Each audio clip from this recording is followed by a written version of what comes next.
수십억 자산을 쌓고 40대 초반에 당당히 퇴사를 선언하는 모습. 많은 이들이 꿈꾸는 완벽한 인생의 결승선처럼 보입니다.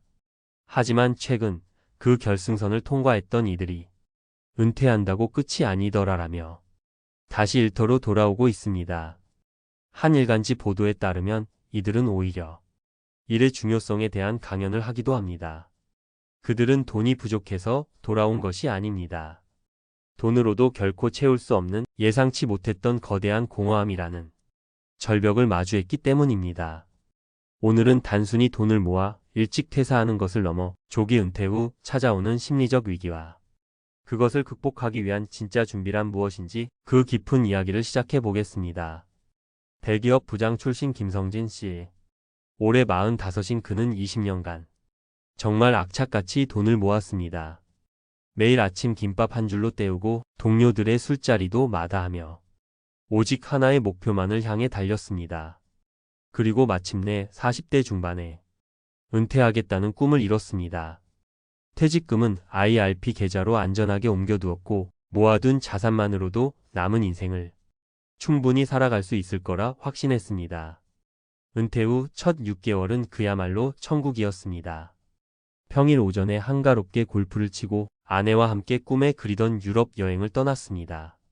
하지만 한 언론사에서 인터뷰한 다른 40대 은퇴자의 경험처럼 현실은 그의 상상과는 조금씩 어긋나기 시작했습니다.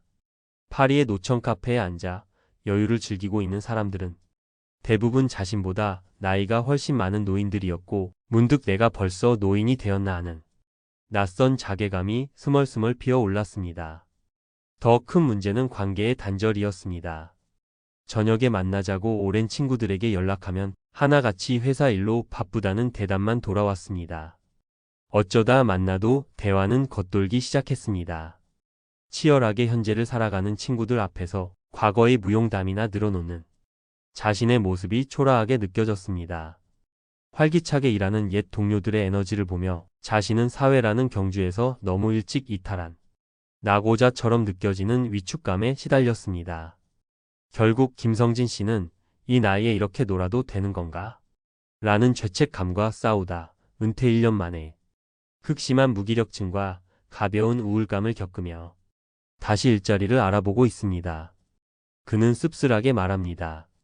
돈이 행복을 보장해주지 않는다는 명백한 사실을 너무 늦게 너무 아프게 깨달았다고 말입니다. 김성진 씨와 같은 조기 은퇴자들이 겪는 공허함은 그저 막연한 감정이 아닙니다. 한 관련 보고서에 따르면 이 공허함의 정체는 크게 세 가지의 상실에서 비롯됩니다. 첫째는 일상의 구조가 붕괴되는 것입니다. 매일 아침 우리를 깨우던 출근과 업무로 촘촘하게 짜여 있던 하루의 틀이 한순간에 사라집니다. 그러면 자유를 만끽할 것 같지만 오히려 규칙 없는 생활 속에서 무기력해지고 무엇을 해야 할지 몰라 방황하게 되는 것입니다. 둘째는 사회적 정체성의 상실입니다. 우리는 평생 무슨 회사 김 부장처럼 직함과 소속으로 자신을 소개하고 인정받는 데 익숙해져 있습니다. 그 명함이 사라지는 순간 나는 누구인가라는 근본적인 질문 앞에서 혼란을 느끼고 자존감이 급격히 떨어집니다. 그리고 셋째는 인간관계의 고립입니다. 직장은 좋든 싫든 우리 삶에서 가장 활발한 사회적 교류가 일어나는 무대였습니다.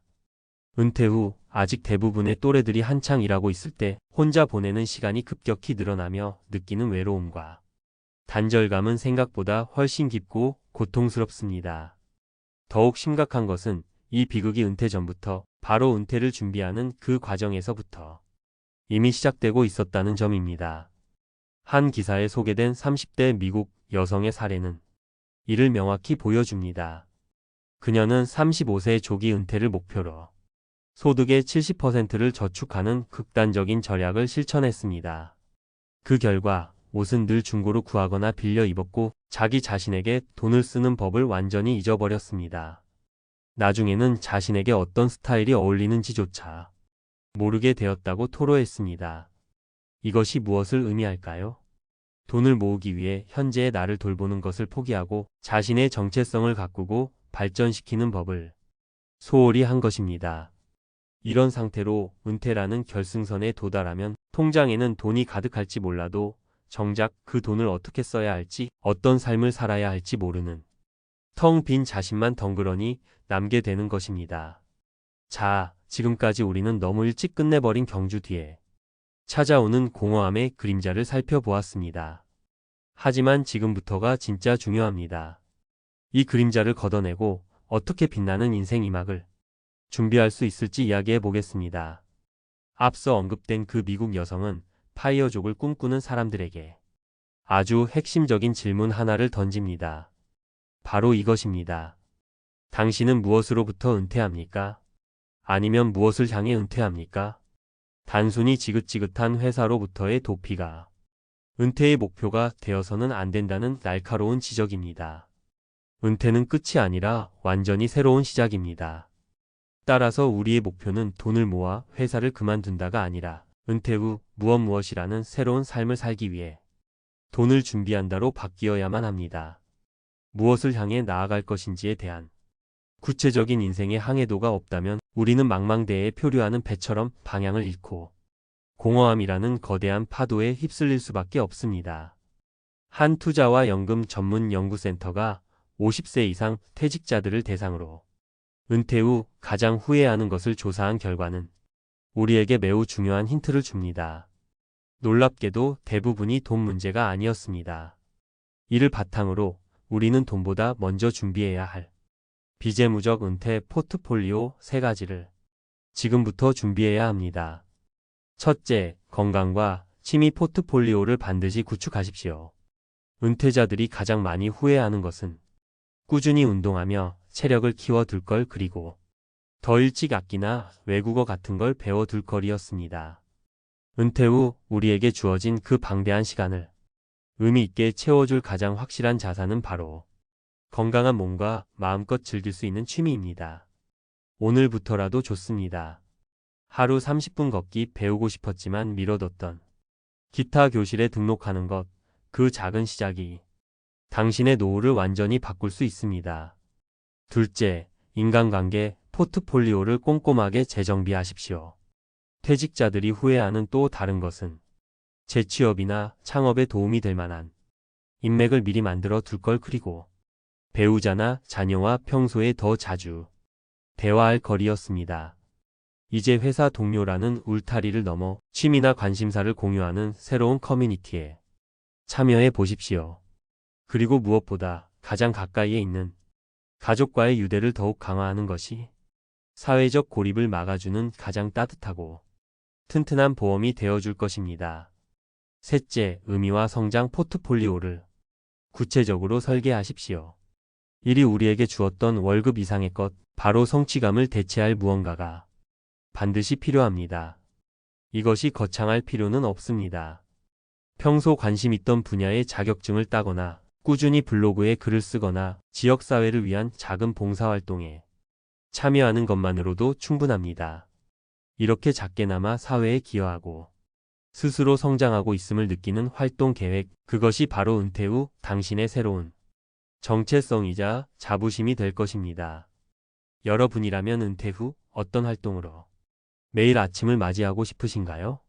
조기 은퇴와 경제적 자유를 의미하는 파이어의 진짜 본질은 단순히 일을 그만두는 것이 아닐 겁니다. 돈과 시간의 제약에서 벗어나 내가 진정으로 원하는 삶에 대한 열정의 불꽃을 다시 지피는 것이어야 합니다. 돈은 그 열정을 실현하기 위한 아주 중요한 수단일 뿐 그 자체가 목표가 될 수는 없습니다.